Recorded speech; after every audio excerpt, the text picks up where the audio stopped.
Hey amigos, this is Comedy Ship's side gig. I'm Ignacio Lopez. This week I'm talking to a very good friend of mine, the wonderful Phil Cooper. We actually started out doing stand-up in the same place in Swansea together. We're gonna chat about rubbish jobs in factories and call centers, starting out doing stand-up comedy, and also heading up to the Edinburgh Fringe Festival, where Phil has a show and I'm producing a bunch of shows for Welsh acts under the Comedy Ship banner. Give it a listen, give us a follow. Catch you soon. Welcome to a summer edition of Comedy Ship's side gig. The reason we're outside, it's boiling in my house, so we set up the parasol for my very good friend Phil Cooper. Hello, yeah, this is lovely, by the way. Thanks, man. This is such a nice setup. It's No like sweat, man. a It's summer nicer than the usual podcast setup, which Which- is just like a sweat box anywhere Yeah. with a comedy sheet background. But it's, here we are in beautiful sunny Barry. Yeah. It feels like we're on holidays, don't it? Yeah. So for me, this is a holiday. I'm from the valley, the Rhondda Valley, so this is actually where I go to holiday. My back garden. That's not a joke, though. People do that, and I love it. They'll Yeah. go like, my neighbours and I'll be like, "Where are you off this year then?" And it's like Barry or Porthcawl. It's like, well, up the road. And they're like, yeah, they'll pop back, and I'll be like, "Do you want me to look after your cat?" They're like, "No, I'll come back. I'll just come back." I do call posh Barry. Yeah, 'cause my grandmother was born there, and it's like it's exactly the same, But there's an air of kind of like, yeah, but we're not Barry. We know Barry, yeah. Posh Barry, really, because Yeah. I love Porthcawl. Obviously, been there since I was a kid, surfing in the fair and everything. It's great, Yeah. but it's kind of rough, man. Oh no, I used to be, yeah, but like, but it's the same as anywhere, man. People have like. Surprisingly as well, we're going into like internal talk yeah. about What am I talking Wales and about? stuff. Why am I? No, I yeah. was just gonna mention like so Penarth. Everyone thinks Penarth's like really posh, but like there's some really scummy parts of Penarth. First day we moved to Penarth because we don't live there anymore because we can't afford to. But when we first got to Penarth, Michelle and I, that day we saw like a mass fight between like 12 people in Greg's. I love it though, because same about Porthcawl happens in the valleys in Penarth, where early stages of things changing, like I guess gentrification or whatever, which I'm not like totally against or whatever, but it's always funny because you get these really nice houses, like new design houses, don't you? And then there's just a cut off where you take a left and then it's just still Yeah. like, and then you have these people in their Teslas and stuff, like double glazed windows right next to, I've seen it, like families who are just fucking like, close out on the line, arguing till 5 a.m, just real like Subarus done up and that. I've taken the clothesline just for that reason. It's down because it does attract fights. You need to, you need that yin and yang. I think those worlds should. That's should why be the that wrestling close. movie is called The Clothesline. He's got the clothesline. It's just like a single mum, like So, yeah, who are you and what the fuck do you do? I ask myself that every single goddamn day. No, I'm Phil Cooper, Yes. a comedian from Wales. Yeah. If you had to explain what you do for a living to a 5-year-old, what would you tell them? Oh, I say silly things to people. I make silly stories up, to adults and kids actually as well. The same. It's the same. Yeah. I just make silly noises and silly faces, and sometimes I get paid.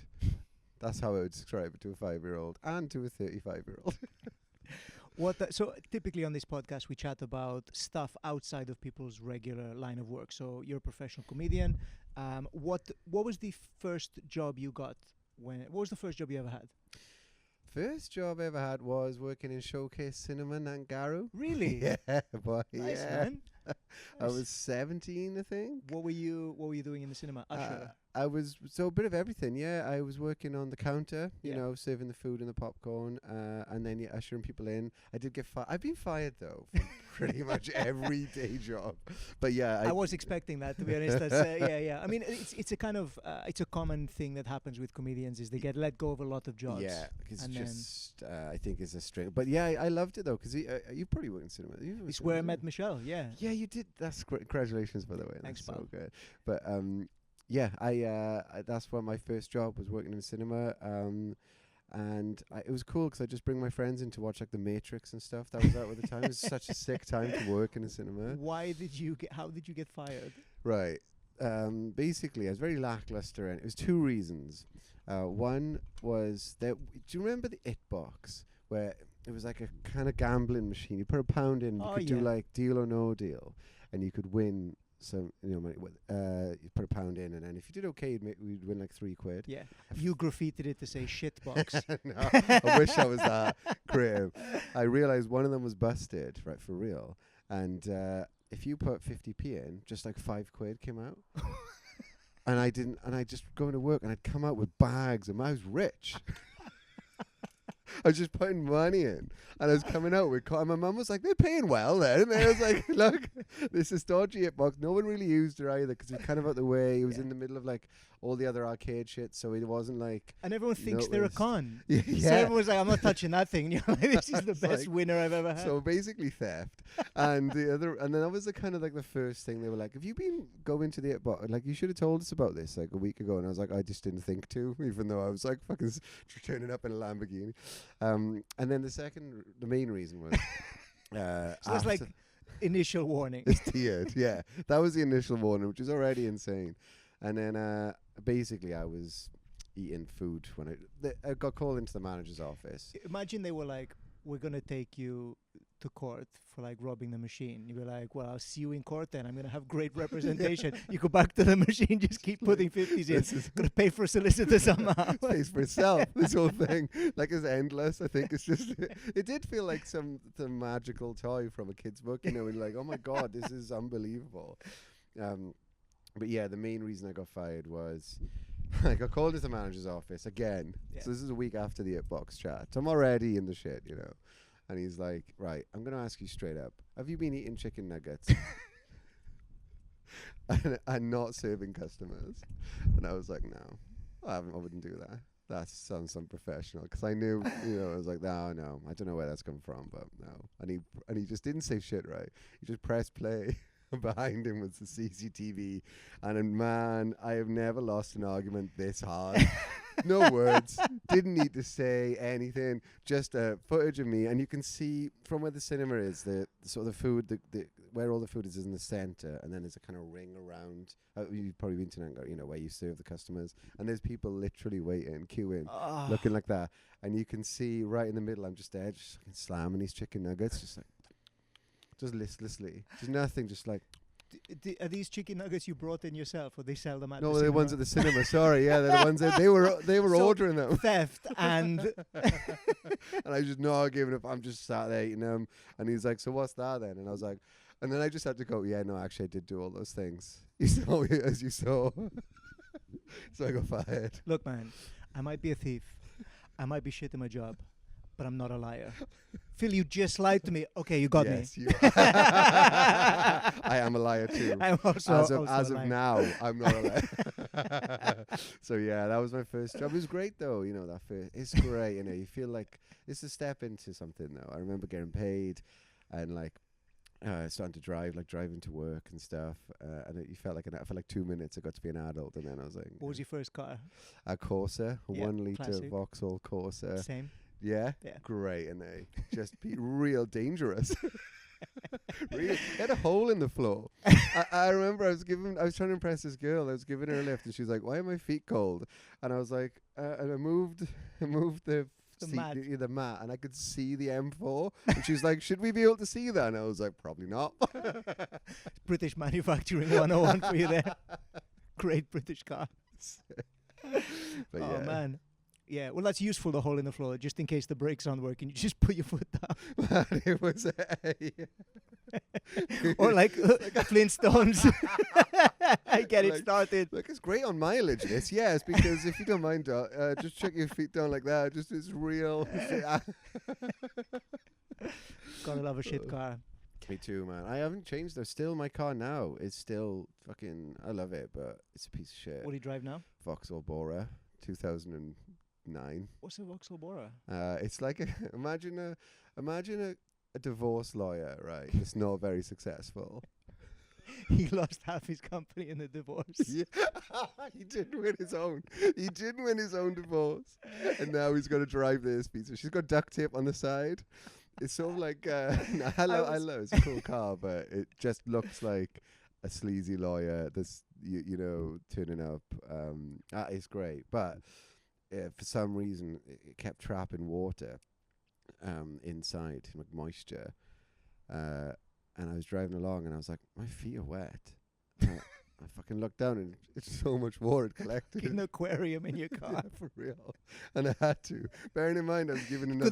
Could have done with a hole at the bottom of the car at that point. No, my life hasn't moved on. I was given another comedian a lift. I was like, sorry, 1 second, I've got to pull over because my feet are soaking. And they were like, I didn't want to say anything, but mine are too. And I was like, fuck. So I got out and I realised there's all this water, so I had to get an old Greg's mug and spool, not mug, like one of those cups of spool in water. I had to say to someone I don't know that well. Like a ship that's sinking. On land. All men on deck. But we're on solid ground. I had to say to someone I don't know that well, hey, do you want to go and get something in the services, like a mini egg or something? Because I've got a spool.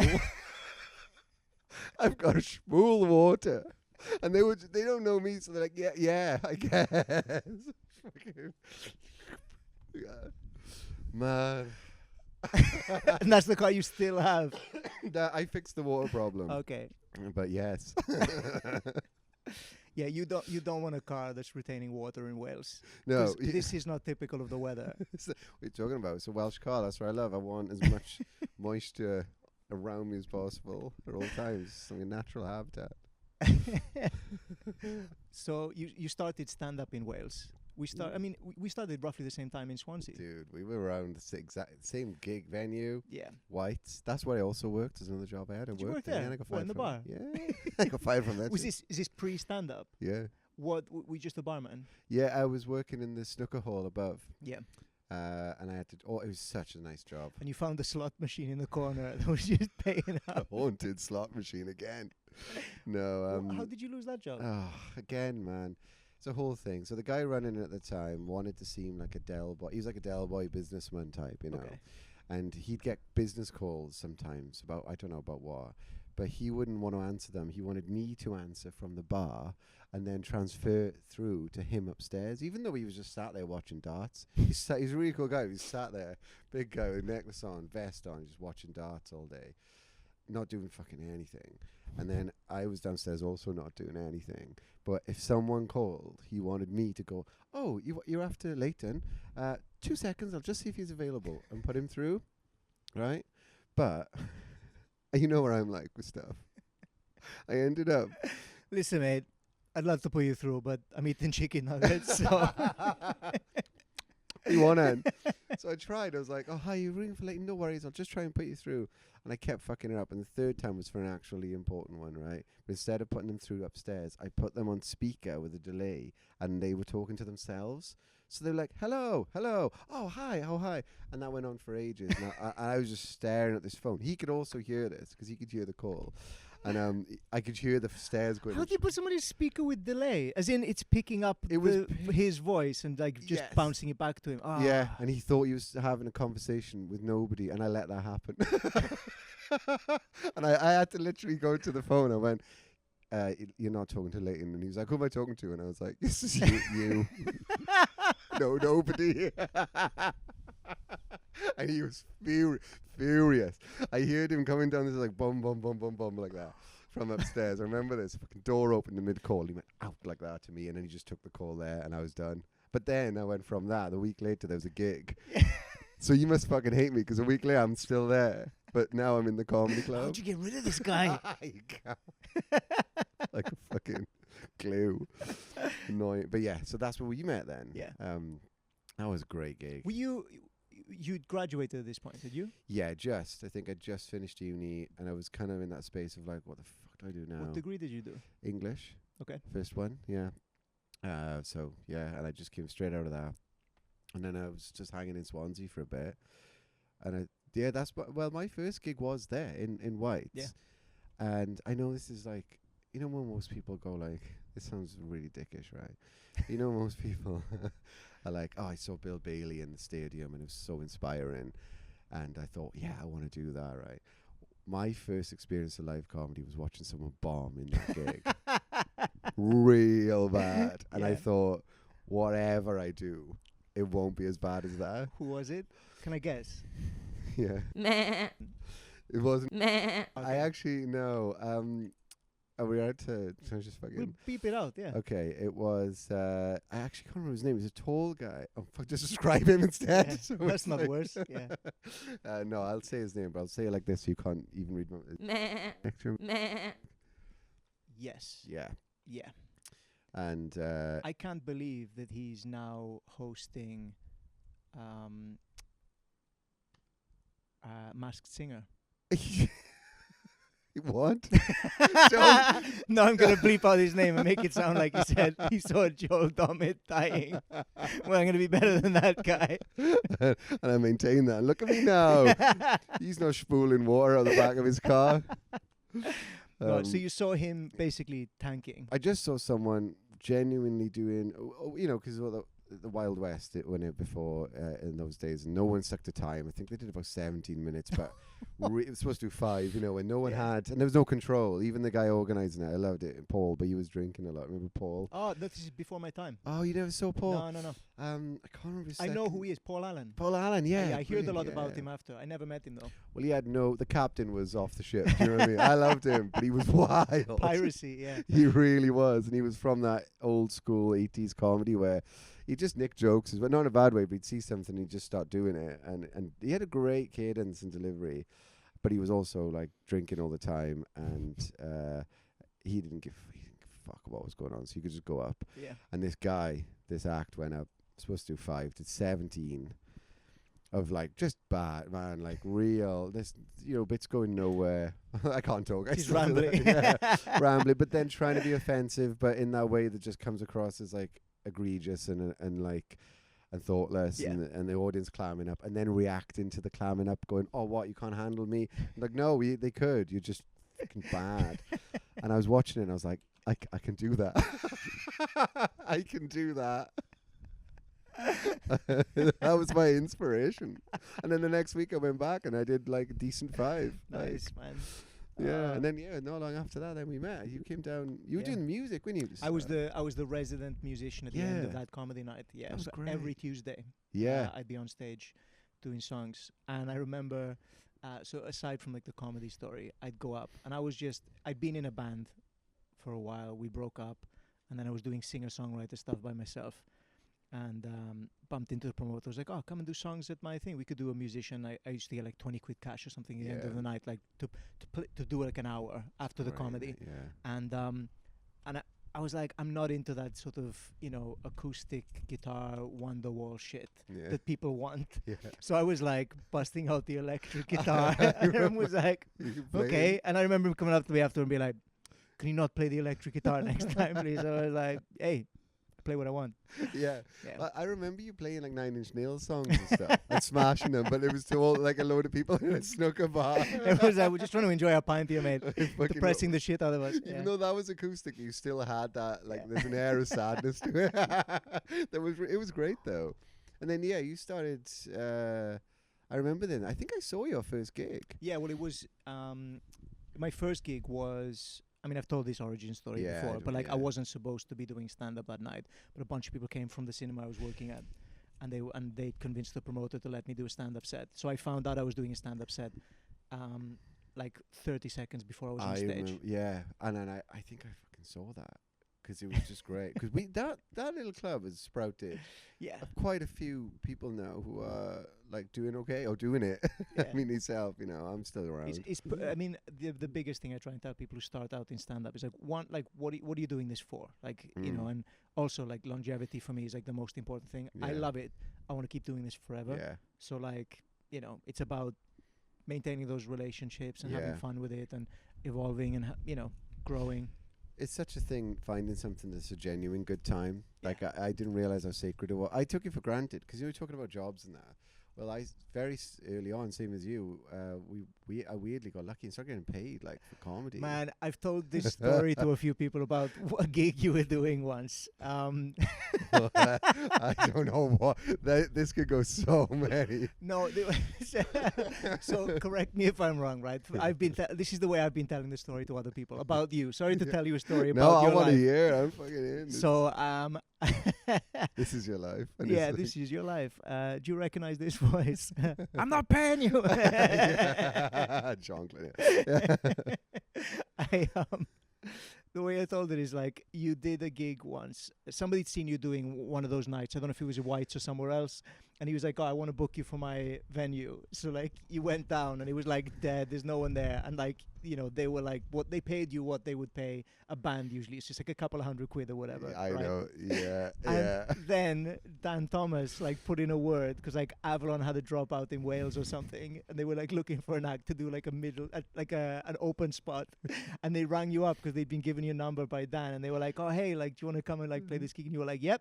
£200. Yeah. And they were like, no, it's an open spot. They were like, that's how much I charge. And they were like, okay, well, we're not gonna book you then. You were like, they'll be back. That's absolutely true. Every beat of that is spot on. I'm a professional comedian now. Professional comedian, 200 quid minimum. 200 quid. I actually said that. It was genuine.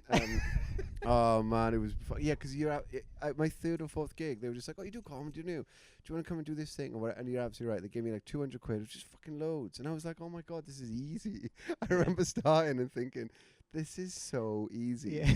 I'm not like I thought I was amazing, right? For my first like 10 gigs, I thought I was that. But you start you get in these laughs, you get in this rush, and you think like, "Oh my god, Yeah. I'm gonna be, you know." Russell Howard. Yeah. I'm going to be playing arenas and stuff. I honestly didn't and especially the way we started, because we went straight from that to, and I did alright. Like I got through So You Think You're Funny to the same without knowing what the fuck that was. That's the other thing I asked for money for. It's just insane. To do a competition. Called Julia Chamberlain.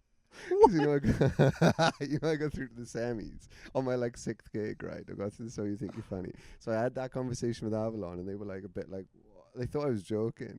And then I had to change my heat for So You Think You're Funny, right? From one time to another time. So I was on all day. I didn't know what it was. Yeah. Didn't know what any of this was. And I rang her, and she was like, okay, we'll change that then. And then I was like, I'm going to have to change my flights. And then I said something like, will that come out of my fee? And she... and she laughed. And I laughed to be like, haha, but I wasn't joking. I actually thought... You just get paid for this now. I hope. So I know Julia. I'm gonna drop her a text later. So And say, he wasn't joking. I remember there was a silence, and she must have thought, "What a ballsy joke." Yeah. I don't, but I didn't know, because we didn't have like, not to sound like back in my day, but like, we had. I didn't listen to many comedy podcasts or watch much live. They didn't stuff. exist. Didn't fucking one there. Also, like when we started, like the way you got gigs was like one, ringing up a promoter, or two, Yeah. the Chortle forum. Oh yeah. That's it. There was no Chortle Facebook. Like you didn't find No, gigs on Facebook. Wasn't stuff. anything. It was all like forums online and stuff. No Messenger. Emailing promoters, Yeah. telling them, "Can I come and do this gig?" 200 quid. 200 quid minimum, but don't worry. I won't ask for the flights as well. So talk back to like other jobs you were doing. Like, did you write material about jobs you've done? I never. Yes and no. Oh, good catch, man. Did you see that? Yeah. We get that on film. Hold there a little bit, because there's a gust coming. You okay? Yeah. I got it. You got it? Yeah, it was flying I off. saw that as well, yeah. Oh, Barry is windy. That's why they call it the Wales is Chicago. The windy, Is that the first the time windy that- city. Yeah, it's the first. I coined it. I'm gonna go spray paint it on the sign. Welcome to Barry later. Welcome to Barry, the Chicago of Wales. People like, the council put that up, or is that just, Yeah. Did you ever write material about the jobs you'd done or that you were doing? yes and no. I always found it hard, and took me ages, right, to be able to, when something really funny or obscure happens in real life, or you find interesting in real life, like a day job. It took me ages to learn how to make that funny on stage. Even if something really funny happened in work, every time I tried to repeat it. So I tried to, but it took a while before I could find the beats of it, because I was doing like nonsense stuff as you saw, for ages. So not really for a while, and now I do. Yeah, now I got. What's the worst job that you've ever had? Worst job I've ever had? Right, probably was working for BT. Oh yeah, what, call center? Yeah, it's just real. I mean, it's like proper. It feels like you're in sort of Soviet Russia, I don't think I've ever met a person from Wales who didn't work in a call center. I at know. Some point. It's the biggest industry in Wales. It's like, in Norway they have to do national service. And they all do like a year in the military. We all do a year in BT or Sky or Gas or British Gas, you know. It's more because I've done, and bearing in mind, like other jobs I've done, I've worked in factories and under like crazy conditions, you know, like molten heat and stuff. I've been injured so many times. Did you once get called into work because you'd been drawing some shit in a factory, like on the boxes or whatever? Yes, I did. I did. So run us through this. Where are you working? So in this time, so I was working making exhausts. Okay. For custom exhausts, right? And what you do is, and then also these like heat resistant things you'd slide over the exhaust to kind of make it look. It's for people who remember that era of like Need for Speed and everyone just soup up their Like spoilers and just making a car look just in a certain way. anything. Yeah. So what we were doing, we were either making exhausts or these things that went over the exhaust that kind of slotted on. And you could have them different colors and stuff. But I realized, right, the plastic molding, make the mold over the exhaust, kind of wrap it up. It's like Play-Doh or something. And then it starts setting. You're supposed to go and put it in the oven. There's a whole thing. But I just realized if I got a Sharpie, right, and just drew shit on there, it would stay on there. And then they'd get shipped out to customers. What? So I was writing shit on the inside. Like what? Just like it started out with like I just drew. First one I just drew a bee, right? So I just thought like that was just for fucking, you know, for a laugh. And then I'd write like please help me. Like even though I'm in a Western country, I'd like, you know, healthcare and that. I just writing that on the inside. I was writing like on one of them I wrote, "This isn't your personality." Okay, like because you know it's that, and they were like, "Who's doing this?" And I was like, "I don't know," but it's obviously me. How many people were working there? Oh, it's hundreds, hundreds. But in my division, but you know what, right? That isn't even the maddest story from that. If we're doing that thing, because this is one of my because I didn't really get fired from there. They just like stopped asking me back because I wasn't on I was on a 0 contract, and every week they'd go, right, you can do these shifts, and they were doing that for about 6 months until this guy was. Do you work somewhere, right, where there's someone who pretends to be the manager and they're not the manager? Yeah. And you fucking yeah. You mean you'd still get it in comedy clubs, right? Like comedians walk in and they kind of like trying to run the show and stuff. Yeah. And like, what are you talking? What are you doing? Yeah. So I had a guy like that, and every one of these exhausts, he was on my table. We had a table of 4 people. He'd look over my shoulder like that, and he had this little notebook, right? He'd write in, and he'd write people's like. He'd write. I just want to make. I'm going to record that's yours because I want to make sure they know it's your batch. And you've done. And every day he was like this, right? And the manager would come past, and he'd show them this little red book. It's like a little red, and the manager didn't give a fuck. No. They just go, "All right, thanks, mate," like that. So I was like, right, you're doing my head in, right? So one day. This is insane. This is maybe insane. I found the notebook. It was one of those old post office notebooks, so the little red ones you get, right? I looked at them. I watched his handwriting, right? I really looked at it. I found the same notebook. I went home that night, and I took... and all I did all night was write his own name over and over and over again in this fucking book, right? Rustled it up a bit so it looked a bit old, you know, really thought about it. Got in to work early the next day, went in his drawer, swapped the book out for this book. And he goes, and then he's at it again, right, later by 11 o'clock that morning. He's like, "Oh, right, okay, who's doing what now?" And he goes to get his book out, and the manager comes past, and he's like, and he's trying to show him, and I said, "What's in that book, Chris?" What's actually in there? And he was like, and he opened it, and he went, no, no, oh no, no. And I was like, Chris, looks like you've just written your own name over and over and over again. Why have you been doing that? He's like, I haven't, no. It's been loads of stuff in here. It's been stuff in here. And I was like, it's not stuff in here, man. It's your name. And then he looked at me, right, and I was trying so hard not to crack a smile. But he looked at me with a look that was like, he was going to ask the question, like, did you do this? But realizing how insane that was. I didn't, but I was like, I did. I fucking did. Psychological warfare. Yeah. Convincing this guy he's lost his mind. Basically, I was like, you want to come at me? You come for the king. You got to fucking... He's like, been don't- institutionalized. Yeah, well, I told him later because I didn't want to leave him with that. Yeah, I thought, on the lunch break. Yeah. But he's not, and I mean this with love, but he's not someone who's like in that. That's not his sense of humor. That's not his like style of thinking at all. So I had to explain it to him about 50 times. He was like, "But why though?" And I was like, "I don't know why, Chris. I just thought it'd be mental," and it was. And he was like, "Well, you went home and wrote my name." I was like, "Yes." I spent all night filling a notebook. I was so excited about that. Oh man. So yeah, that's not why I got fired. But after that happening and throwing bees and shit on the exhausts and all that, yeah, they just stopped giving me shift. Technically, I still work there. Just never asked me back. He's just there. This Chris guy, like, day of Phil's absence, number 7024. Yeah, very good. He probably is. Oh wow. But yeah. So that's what that was the worst job you did? What was Oh the no, sorry. Oh, BT. BT. Why was it the worst job? Just because you worked in a call center. Yeah. Yeah, you know that feeling where it's just relentless. Were you on internal calls or dial outs? I was on fixing faults for the internet. So Right. basically, and in COVID. So not only is the internet already gets people's backup when it's out, it's COVID. So that's all they have. Yeah. And I'm the guy that they speak to, and I can't do anything. And I did some of them. I try my best. Like I really did. If, people are nice and care so much, but you just get so many. But you're people. just kind of reading from a troubleshooting manual, right? Yeah. Yeah. I'm Googling stuff. I was playing chess a lot of the time. Playing chess, playing Sonic. I played all the Sega games all the way through.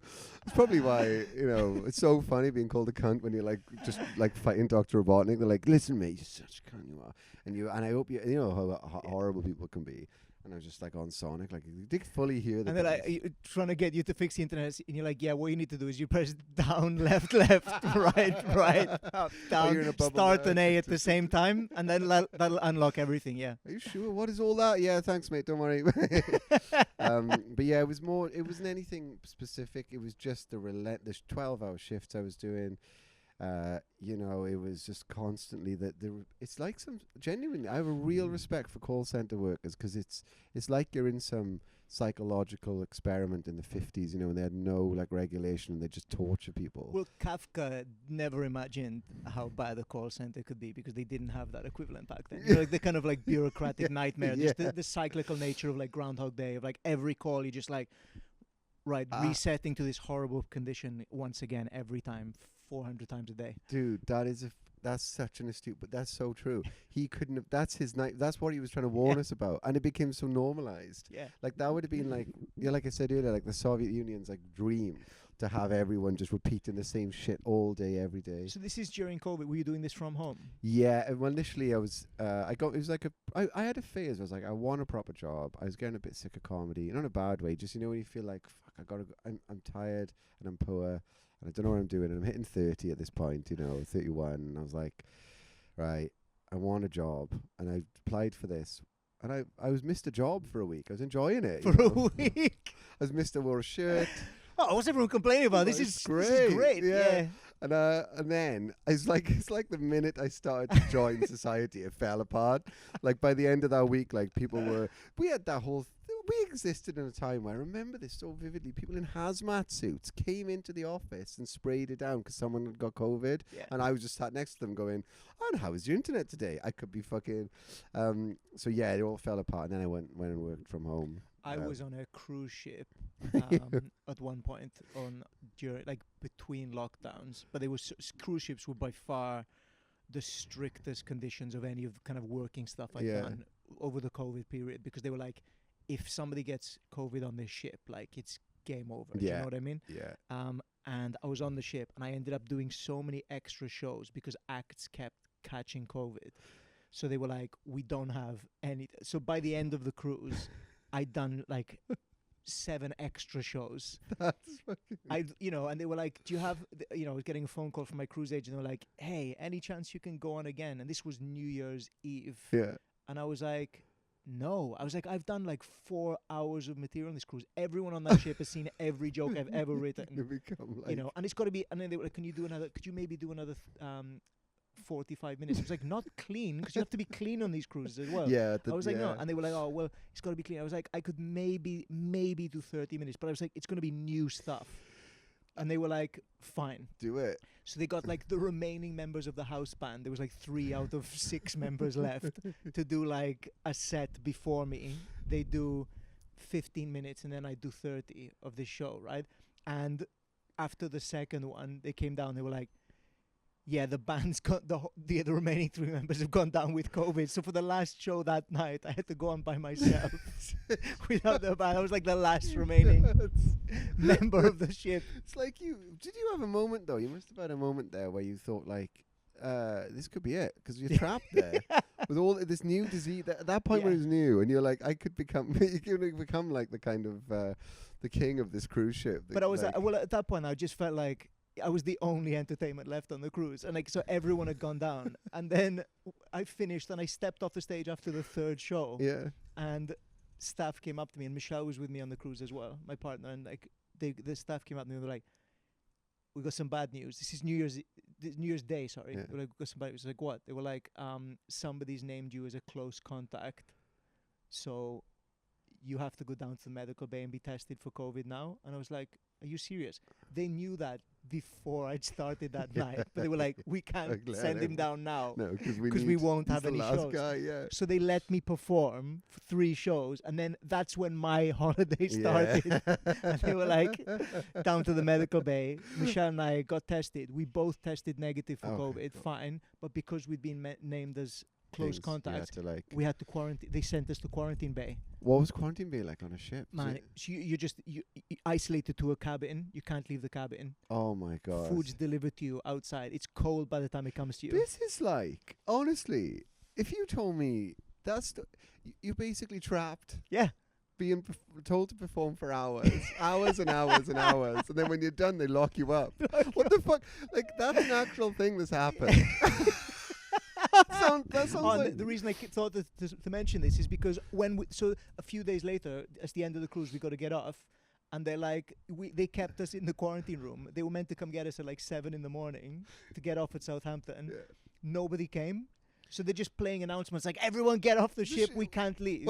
And they're like, eventually they're blasting music to get out the last few people out who are there. So which is like psychological torture. It's really loud in our Yeah, cabin, like loud yeah. as we can't go anywhere.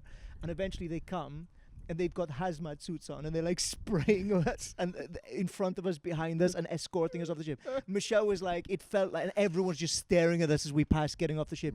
You know, we felt like we were going to be pelted with like rotten vegetables and stuff, like some medieval kind of like, "Get them, the sick ones, the sick ones." We're like, "We don't know, we're negative, we tested negative." Yeah, literally though, it was a man.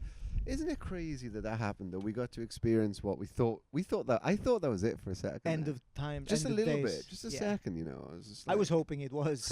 I'm gutted A we're little still bit going. excited. We're not for long. I could be now. It's not that. It's gonna be something. You know the doomsday clock that they say like it's like half an hour to midnight or whatever. Now it's like, oh, it's 1 minute to midnight, What? Yeah. and it's like, we can't get any closer. we- We're like 3 seconds to midnight. It's like, guys, Take me back. Yeah. come up with a different metric. 0.3 seconds to when just when should I know? I don't Yeah. know. Like, folks, it is 5 past midnight. What the fuck? Now it's like 18 hours again. Oh, great. But yeah, so that's what I was doing I was working there in the pandemic from home. Yeah. And I'll be honest, I just started drinking, smoking weed, and just fucking getting off my head on the floor in my living room, answering calls to customers. What's your you're just getting drunk trying to fix people's internet? Absolutely, yeah, man. I was like, and then I'm talking about this in my show because I think it's really funny. But I got fired from there because everything runs through the internet now, obviously. And this really lovely old man rang up and he was like, "I don't think my internet's working." Chatted to him, got it sorted, and to check, I was like, "What's on your TV? Can you watch your TV?" Because that was what had stopped. Like, and he said, "I'll just switch it on and check." And then what he started describing was the start of the movie The Goonies, right? He just started narrating that, and I didn't tell him to stop. And he went on for like 40 minutes. Just telling me, describing the plot of the Goonies in real time. And I just fucking let him. I was loving it because he had such a nice voice. He was about 90. And he was like, and now they seem to appear to have found some sort of treasure. It's that. And he was giving his thoughts. He was like, that might save them from their financial difficulties. I was like, I hope so, man. And I fucking let him do the whole, not the whole thing, but like a lot. And then he's like singing Cyndi Lauper. Good enough. That brings me back. Good enough. And then obviously this is all comes up on the system, and they listen to your calls, and they must have been like, why is Phil's call at the same time as the run time of the Goonies, like an hour and 50 or whatever? And I got called into the manager's office, and you know when you get fired from a call center or go to a HR meeting from a call center, if there's an offending call, you have to listen to that call. So they do its entirety with HR and your manager. So me and three of us to a radio play for of the 40 Goonies. minutes just had to listen to an old man talk about the Goonies. And I swear to God, there's a point where we all just sat there and were enjoying it like an audio, but like ASMR. And then he was just like, and at the end I was like, I'm fired on him. And like, he looks quite disfigured, but he's a gentle soul. he's not, yeah. His name is Sloth. That actually, the whole thing is like he's just quite. That he genuinely said that. He was like, despite this man's struggles in life, he seems to have found a way through. He was describing he's made friends with these boys now. He wasn't bad after all, just misunderstood. I was loving it. I was fucking absolutely loving it. And I had to listen to that with like my manager and someone from HR. They didn't know what the fuck to say. They were like, yeah, and that was it. That was the end. I'm out. The end of Phil. No sequel. No sequel. That's what it was. After everything else, yeah, it was great. Great times. But it felt like the end of the world, so like, who give a fuck, you know? Like, what's the show called in Edinburgh? this year, Deck Chair. Deck Chair. Yeah, but about all that stuff we're talking about, actually, similarly, weirdly, you know. How did you come up with the title? I'm really bad at titles. And It's a cool title, man. do you Snappy. think so? Yeah. I really thanks, because it's basically about, you know, the saying rearranging deck chairs On the Titanic, Titanic, yeah. So it's just a reference to that, really. Just like I feel like, without sounding too bleak, you know, we're talking about the end of the world, how things are ending, and a lot of it is about, without sounding like too wanky, I personally think that when your life is, you know, something's about to end, that's when you know who you really are. Okay. When you've accepted that, and you haven't got much time either. I think that's when people show themselves, and only then you know. And so it's about that, really, about that idea of trying to figure out, like, pointlessly moving shit around because you don't know what the fuck else to do. You know, If you were on the Titanic, buffet. you'd be at the buffet. Oh, I would go straight to the buffet, man. I'd be fucking. I'd find it out opium as well, didn't they? Because it was. Did they have opium then? I think they did. Yeah, man. Straight to medical bay. Fuck it off my head. Straight away. Straight to the buffet. Just anyone wants to like. I love how you think you'd be a passenger on the Titanic. What do you think? I'd be a little shovel. No, you'd be fired for eating chicken nuggets when you should be replenishing the buffet. Be like, where's the pheasant? Where's Phil's supposed to be rearranging the deck chairs right now. Just sat there eating snails or whatever, bit of pheasant, bit of duck. I don't know what, but yeah, no, I know. I've thought about it. So to be honest, realistic though, yeah, my family, if we were on the Titanic, we'd be shoveling Lower the coal. deck. We'd have been straight out, because the water would have got us. We'd have been fucked. So I wouldn't have got to. I wouldn't even got Would have been to. like your car. Yeah, You would have been on the Titanic with like a little Greg's cup. Just trying to. That's actually. We're gonna be okay. That's what Cooper means, Phil Cooper. Actually, a schvool. It's the word schvoole. Is it? No, I'm sure. No, it's No, it's like actually- that's not. Yeah, that's no, it's fascinating. barrel maker. Yeah, I was gonna say but that makes sense because like barrels could be used. To Yeah. Oh yeah, fucking it is actually. So Cooper, yeah. But yeah, so that's why I'm just writing bits. It's funny though. So I really like the show actually now. You know, early in the year I wasn't sure about it. I was like, oh, what the fuck am I doing? What's the most you've ever discarded from a show before? As in like how like As in you've written a bit or material and stuff, and you're like, I just gotta get rid of it. Doesn't work. It's so frustrating because I've got this probably this year for this show. I had about a 15-minute bit that I thought was really funny that I personally thought was like is about AI and stuff and well, so it sounds pretty bleak, but about my granddad dying, and like his some of his last moments were. I think this is funny, right? It was just, like my nephew, who understands all this stuff, made an AI video, right, of a gorilla with David Attenborough's voice telling my granddad to get better. And I saw my granddad look at this video, and I saw a man who's 90, he's 93 right this time, look at something, and he did not know what the fuck he was looking at. And then the next day he died. And I think that killed him. I think he just went, this has gone beyond me. Like, he was born, right, in the 30s, I think.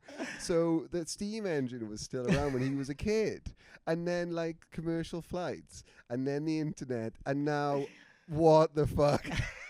I think he just checked out. And I think that bit's really funny, right?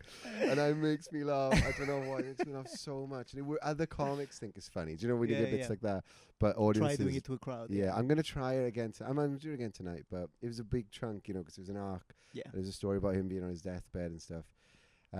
So that's gone. Or maybe. I'll see tonight. I did... I was about 40 minutes of a new show together. Pre-COVID, and it was and I previewed it twice, and like really happy with some of the bits. I was like, this is great. This is this is and it was about technology. I was writing a show about technology, right? And the kind of principle of the show hinged on this one bit about people who'd like learned maybe a bit of information and then thinking they were much smarter than they were, or trying to like educate you based on some little thing they'd read on the internet or some corner of the internet. Right. And the bit that I'd kind of used as the kind of hinge of this whole show was like somebody saying, that's not actually how you eat a banana. And I was like, well, it is. It's how I'm eating this banana. Right. I'm eating the banana. Like, what are you talking about? And they're like, no, you're peeling it the wrong way around. See, like monkeys, they pinch the bottom, they squeeze it, and it pops out through thing. And I was like, so? And they were like, well, that's evolutionary. That's like that's how bananas is supposed to be eaten. I was like, listen, I'm not going to take eating advice from animals who still fling their own shit at one another. Like, that's like walking up to me going, that's not actually how you use a toilet. You're supposed to shit in your hand and throw it to somebody. Evolutionary speaking, Someone you want to be a mate. Yeah. You want to, like, mark the territory. And I did this, I'd had that material, and then, like, I referenced back to it numerous times throughout the show and stuff. And it was kind of like, it was the through line. Yeah. And I did it, I previewed it a third time. And somebody came up to me, and this happens a lot as a comedian. Somebody will say, "Oh, that's somebody else's joke, or that's been stolen," or they'll say, "Oh, that's already been done." Yeah. And they were like, "Oh, Dave Gorman has a bit," and they were like, "It's that bit. You're just doing Dave Gorman's bit." And I was like, "What?" And I asked a few comics, and they were like, "No, it's different, man." And I watched it, and it is different, but it's close enough that I was like, "He's beat me to the chase." Hate it when that happens. And I was like, well, and that was what the whole show was. And he's just doing like a 5-10 minute bit on it. But I was like, my whole show kind of built around this idea. Around this one. I mean, the good thing about that, though, is it's interesting what you end up with then. Yeah. Because there's other satellite bits that you've built, and then it grows into, is that some of the stuff that I've seen you're doing recently now? Like, no, I don't think so. No, that's kind of out. That was bits of it I took and used in other ways. But also, like that, the story about your granddad or whatever. Like, there's some jokes you tell. We're like, I think this is funny. I know I'm joking. Like, just kind of laughing at my pain and misery or whatever. And I wrote a bunch of material. I'll tell you topics you cannot discuss to a crowd. And one of them is pet dogs dying. Yeah. Doesn't matter, right? Edgy comedy or not, whatever you're doing, you fucking hell. And it was like, sometimes you write a joke that's so over the top and ridiculous. Like, I had the joke about throwing a dog into a wood chipper. And I was like, it's so clearly a joke. And like, audience was like, what the fuck is wrong with you? Why would you do that to a poor straight away defenseless dog? You can't do it. Doesn't matter. Even I Am Legend was pushing it, and that, you know what I mean. And so you just like lost. So like, listen, pal, you can slap Chris Rock, but you don't kill no dog. Yeah, you can do that. That's so true. I know I've had that where people. This lady came to my gig and she had a therapy dog with her, and she was really like, she's a bit of a pain in the ass to be honest. And I made a joke about. I said, your therapy dog needs a therapy dog. And then she.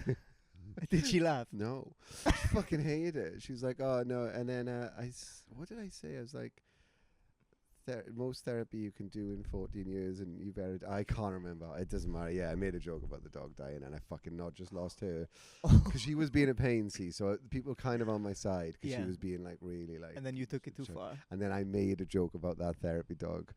I said, "How old is he?" And she went, 12 or something. And I went, "Oh, not long then," like that. It's like, and I said it's like the NHS therapy where I just sort of like, and yeah, I fucking lost the whole. So I know I've been. You can't kill a dog in a joke, even in a joke premise. There's some stuff you can't. Yeah. Did you win them back with your wood chipper dog thing? No. I can't even remember what the setup to the joke was, but it was something about like training dogs, right? Yeah. And it's about the point where you realize like, you failed as a dog owner, and they're like, there's no turning it around at this point. Like it's picked up too many bad habits and stuff like that.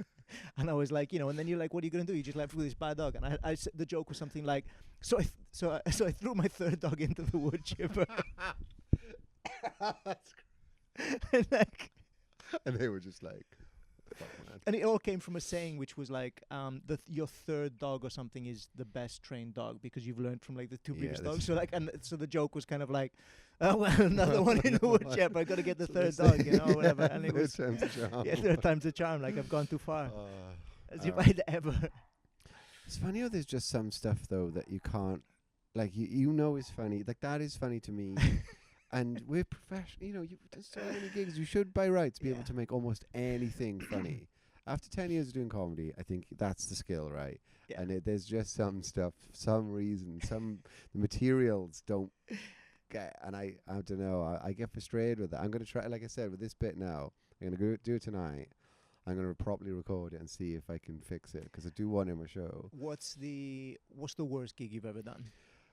There was a festival in Taunton, right? It was billed as a festival, but it wasn't. It was like half in a car park. And it was like food trucks and whatever, and they booked me as a comedian, no other comedians, right? It was just I don't even know how I... So so you weren't the only entertainment, was there bands and stuff as well? There were bands, but it was no, there were DJs. It wasn't a band. So it was like, it turned up and it was the roughest looking fucking thing I've ever seen. It was like half a car park, half a field, but like that was disused, and there was the odd tent and stall and stuff. And then the main stage was like a DJ, right? And that'd been going on all day and people were wrecked. And they were like, the way it was sold to me was like, oh, it's a sort of like small little festival, whatever. It wasn't. It was just people getting absolutely fucking off their heads, right? And they'd been drinking all day and on pills and whatever. And they booked me at like I was on at 7 after a full DJ set, right? People were going nuts, like in this car park, literally going like, doing it. And then there's no setup, no transition between that. Not even if there was, that's still a tough gig. Yeah. Basically, the guy organising it went up and went, "Now it's DJ Sparks. Oh, anyway, Phil Cooper," and everyone went nuts, right? I had to do the gig from behind the DJ set, but I wasn't DJing. I was just doing comedy. So for silence, so they were all like, "Yeah," like, because they don't know. They just think another fucking load of music's coming. It's not. It's anecdotes about my nan. And I'm just like, "Hi everyone, how you doing?" And they went for that. They were like, "Yeah," like that. And then I was like, "Oh, so I'm Phil. I was doing, I was like saying I'm from Wales," and they're like, "Yeah," for a second. They think it's patter before a song. Before the beat drops. Yeah. There's no beat. It did 20 minutes. Some of them were still thinking it was like fucking, like, when Chav's like in that sad bit in a rave song when they go like that. Yeah. Like that. They were like doing like, they're all dancing and shit to my 20. So insane. To eventually just evaporate into sort of silence, confusion, real confusion.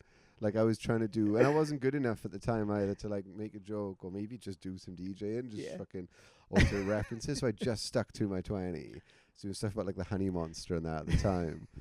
Kind of going on about the honey monster, being like, "What's that guy all about?" And they were like, "Fucking what? Why is he asking us?"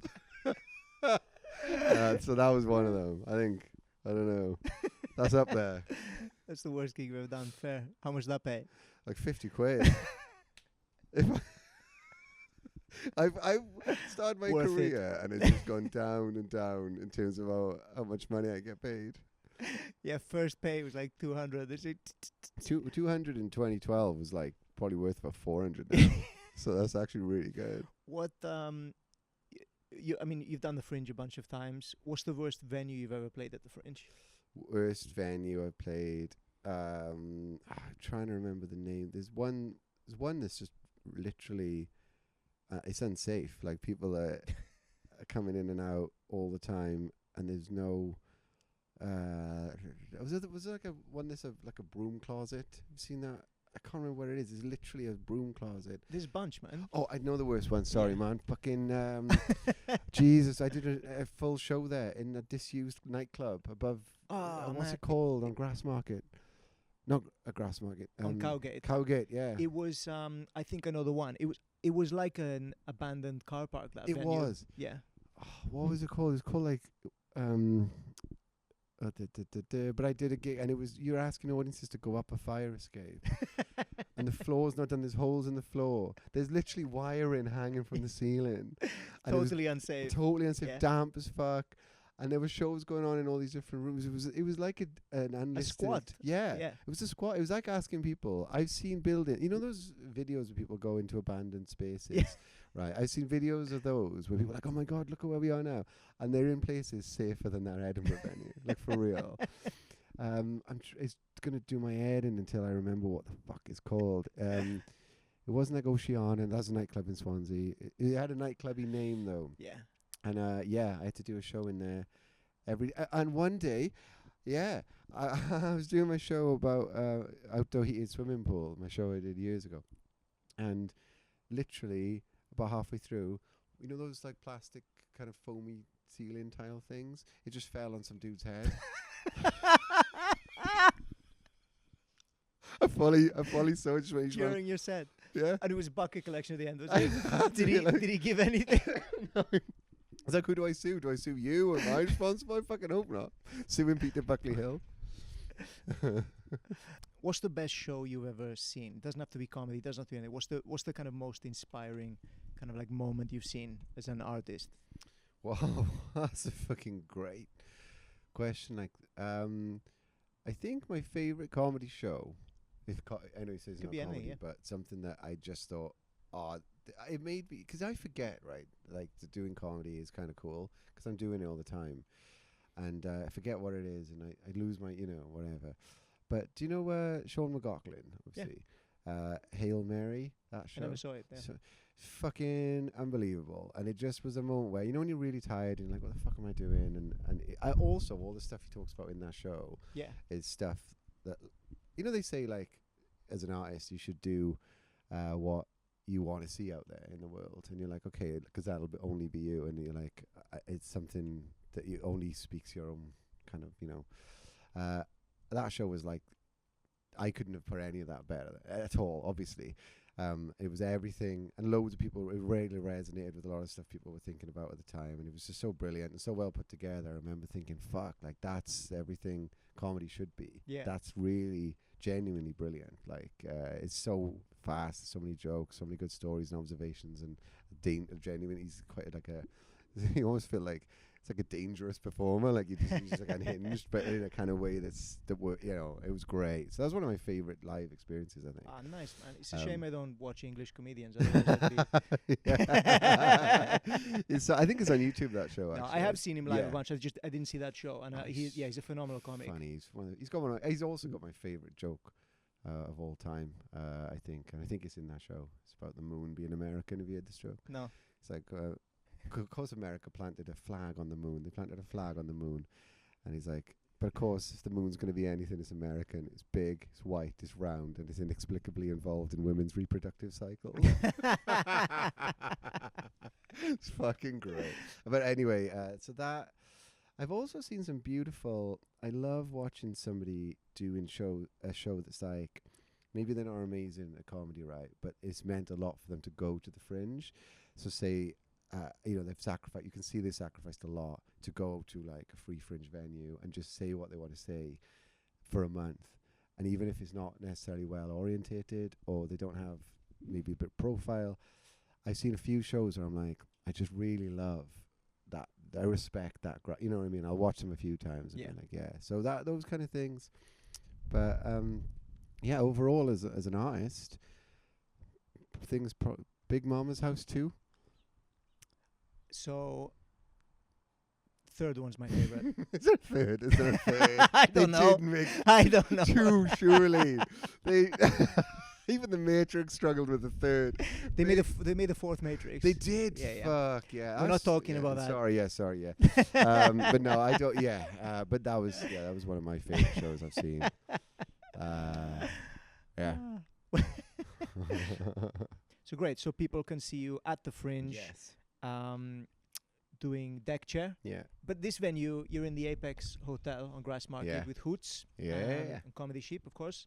And it's gonna be sick, man. It's air conditioned. I know. That's good. Beautiful venue. Yeah. I should have called my show Air Conditioned. This is like that's a great idea, man. Just do a compilation show which is like air conditioned comedy. Yeah, for real. People will just go and enjoy. Honestly, I think hopefully that's the main thing. Whatever you think of the show, just know you can be cool. Yeah. Nice, man. Thank you. Anything else you want to plug? No, that would be the main thing. Yeah, Harper. Oh well, actually, when's this going out?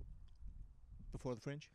Because I'm doing a during? preview on the 17th in Swansea. No, I'll be after that. All right, fair enough. You missed that. That's this week. That's this week. Fuck. Yeah, podcast's not going on. So yeah, the Fringe, 8:30 in Hoots, Grassmarket. It'd be great to see you there. Thanks, man. Thank you. Good. This is fun. That was Phil Cooper. Give him a follow on social media. Come and check out his show at the Edinburgh Fringe Festival if you're heading up there. Lots of great shows under the Comedy Sheep banner. Check them out, comedysheep.com. Hopefully I see you up there. If not, catch you next time.